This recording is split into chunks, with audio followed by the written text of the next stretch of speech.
আজকের আপনাদের কাছে একটা চিকেন তান্দুরি রেসিপি তুলে ধরলাম। ছেলের বায়না শীতের দিনে নতুনত্ব কিছু খাবার খেতে চায়। চিকেন এনেই আমি ভালো করে ধুয়ে এখানে লবণ, লেবু দিয়ে ভালো করে ম্যারিনেট করে রেখে দিয়েছি।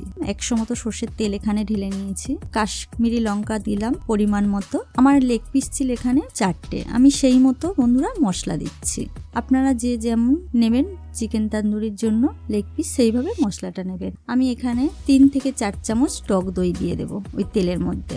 এখানে সর্ষের তেল, কাশ্মীরি লঙ্কার গুঁড়ো কালার আনার জন্য 3 থেকে 4 চামচ টক দই ভালো করে ফেটিয়ে নেব। এখানে আছে চিকেন তান্দুরি বানানোর জন্য চিকেন তান্দুরি মশলা, চাট মশলা, লঙ্কার গুঁড়ো, হলুদ গুঁড়ো, কেশরি মেথি, বিল লবণ, ধনের গুঁড়ো, জিরের গুঁড়ো, কাশ্মীরি লঙ্কার গুঁড়ো সবই 1 চামচ করেই আছে, 1-2 চামচ করে।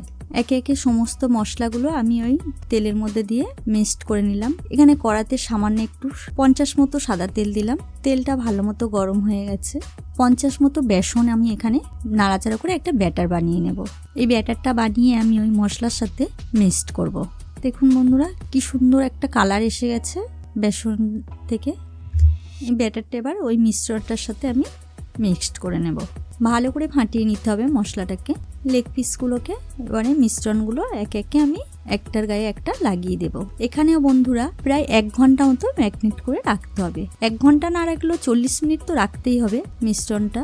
চিকেন তান্দুরি বানানোর জন্য আমার এখানটায় পুরো মশলাটাই চিকেনগুলোর সাথে ম্যারিনেট করা হয়ে গেছে। এবার 1 ঘন্টা মতো আমি ম্যারিনেশন করে রেখে দেবো। বন্ধুরা আমার 1 ঘন্টা হয়ে গেছে। এবার কড়াই গরম করে সাদা তেল আর বাটার দিয়ে বেশ নাড়াচাড়া করে নেব। এরপরে একটা একটা করে আমি চিকেন কড়াতে দিয়ে দেব।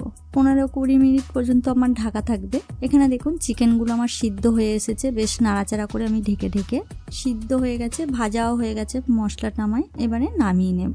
নিয়ে আমি একটু কয়লাতে পুড়িয়ে নিচ্ছি এখানে। বন্ধুরা আমি তো এইভাবে চিকেন তান্দুরি বানালাম। আপনারা কোন পদ্ধতিতে করেন কমেন্ট করতে ভুলবেন না। কেমন হয়েছে দেখতে অবশ্যই জানাবেন।